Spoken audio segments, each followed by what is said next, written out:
Gabriel lived in a world where every emotion had a scent. To him, sorrow smelled like rain on old stone, and joy was the fragrance of sun-warmed jasmine. In his small, overgrown garden on the outskirts of the city, he spent his nights distilling the essence of memories into tiny glass vials. He wasn't a man of words. He was a man of alchemy. His hands were stained with the juice of crushed petals, and his heart was full of Isabella. She was his muse, the woman he believed to be the living embodiment of his finest creation, a scent he called eternity. He spent years crafting this masterpiece for her, believing that once the world smelled its beauty, they would finally leave the shadows of poverty. Gabriel walked through life with a gentle smile, unaware that the woman he loved didn't care for the scent of flowers. She only craved the intoxicating aroma of power. To Gabriel, Isabella was a rose. To Isabella, Gabriel was merely the soil she needed to step on to reach the sunlight. The betrayal did not come with a whisper, but with a roar of flames. Isabella had convinced Gabriel to sign a document she claimed was for a small business loan. In reality, it was a complete transfer of his life's work, the eternity formula, to Victor, the ruthless heir of a failing cosmetic empire. On a cold October night, Gabriel returned to his garden to find his workshop engulfed in fire. Isabella stood by the gate, her arm linked with Victor's. The silver moonlight reflected off the cold, hard diamond on her finger, a gift bought with Gabriel's stolen soul. "You are a dreamer, Gabriel," she said, her voice devoid of any warmth. "But dreams don't build empires. Victor does. This garden is a graveyard of wasted time. We've taken the only thing that mattered." As the laboratory collapsed into ash, the air was filled with the tragic scorched scent of 1,000 burnt roses. Gabriel tried to save his journals, but the fire left him with nothing but scarred hands and a broken heart. He was left in the dark, breathing in the scent of his own ruin. For 2 years, Gabriel disappeared. He became a shadow in the city's underbelly, a nameless man with scarred hands who slept in the ruins of an old distillery. The world believed he was dead, or perhaps just another casualty of the city's indifference. Isabella and Victor had launched eternity under their own brand, becoming the darlings of the high-fashion world. They lived in palaces of glass, unaware that the man they had destroyed was still breathing. But Gabriel's gift had not perished in the fire. In the depths of his misery, he discovered a new truth. The most powerful scents are not found in gardens, but in the struggle for survival. He learned to distill the smell of cold iron, the scent of resilience, and the fragrance of a rising storm. He worked in secret, using discarded equipment and rare, wild ingredients that grew between the city's cracks. He wasn't building a perfume. He was distilling a reckoning. He called his new creation Ashes, a scent so complex and haunting that it seemed to tell the story of a soul reborn from the fire. Suddenly, a new name began to ripple through the world of elite luxury. L'Alchimiste Noir, a mysterious fragrance house that produced only one bottle at a time, sold for prices that could buy a mansion. No one had seen the creator, but everyone wanted his scents.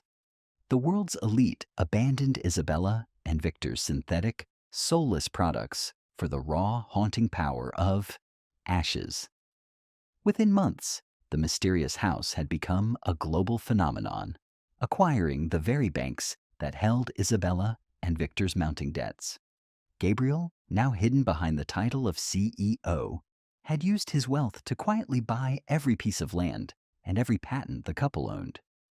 He had become the architect of their slow, inevitable collapse. He wasn't just richer than them. He was the master of the air they breathed.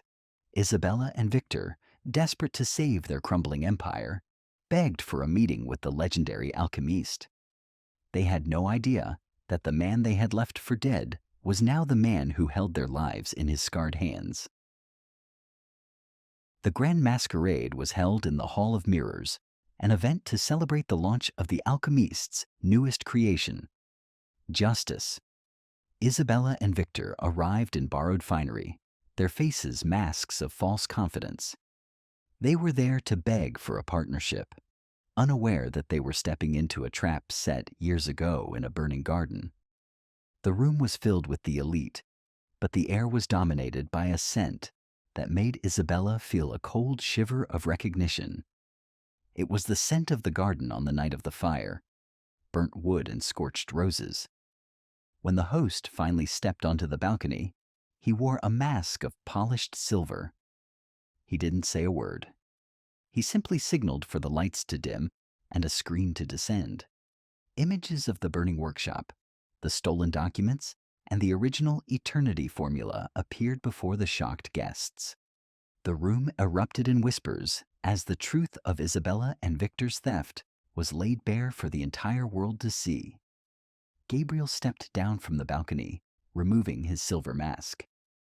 Isabella gasped, her champagne glass shattering on the marble floor. The man before her was no longer the soft, gentle gardener.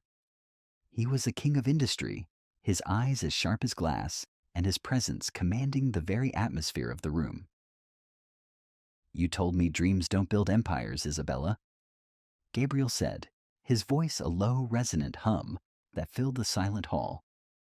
"But you forgot that an empire built on a lie is nothing but dust waiting for a wind." He handed them a legal notice. He had bought their debts, their brand, and their home. They were being evicted, not just from the industry, but from the world of the elite. Every luxury they had stolen was being reclaimed. "I didn't come for revenge," Gabriel added, looking at their trembling figures. "I came for the truth, and the truth has a scent that you can never wash away." An hour later, Isabella and Victor were escorted from the gala into the cold, rainy night. They stood on the pavement, the same way Gabriel had stood years before. Victor, a coward at heart, immediately blamed Isabella for the plan, leaving her alone in the drizzle as he hailed a cab with his last few coins.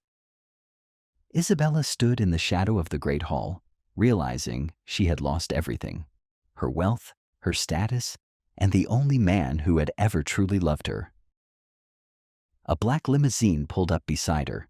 The window rolled down, and Gabriel looked out, his scarred hands resting on the leather interior. He held a single small vial. He dropped it into the wet gutter at her feet. "It's the original formula, Isabella," he said quietly. "Keep it. It will remind you of the man you killed to become a queen of nothing." He didn't wait for her to speak. The car pulled away, leaving her in the dark, clutching a bottle of perfume that now smelled only of regret and cold rain. Gabriel returned to the ruins of his old garden. He didn't rebuild the laboratory. Instead, he planted new roses, their scent mixing with the fresh morning dew. He had found his peace. He was no longer the man of the fire, nor was he the billionaire of the gala. He was simply Gabriel, a man who understood that life, like a fine fragrance, is made of both light and shadow. His empire continued to flourish, but he spent his days in the soil, his scarred hands nurturing life once more. The world continued to crave his scents, but the finest one he ever created was the one he kept for himself, the scent of a quiet heart and a soul that had finally come home. He looked at the horizon, where the sun was rising over the city, and took a deep breath.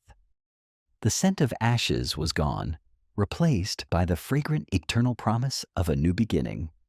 He was the master of time, the master of scent, and finally, the master of his own peace. Ambition can burn a garden to the ground, but it can never destroy the roots of a true genius. Isabella thought she could steal the essence of a man's soul, but she only ended up drowning in the scent of her own choices. Gabriel proved that when you lose everything, the only thing left to do is to rise from the ashes, stronger and more fragrant than ever. The final question: if your life was a fragrance, would it be a synthetic lie Or would it be a raw, honest masterpiece born from the fire? Thank you for joining us for this tale of scent and soul. If you believe in the power of rebirth, subscribe to Whispering Pines Echoes. Until next time, trust your senses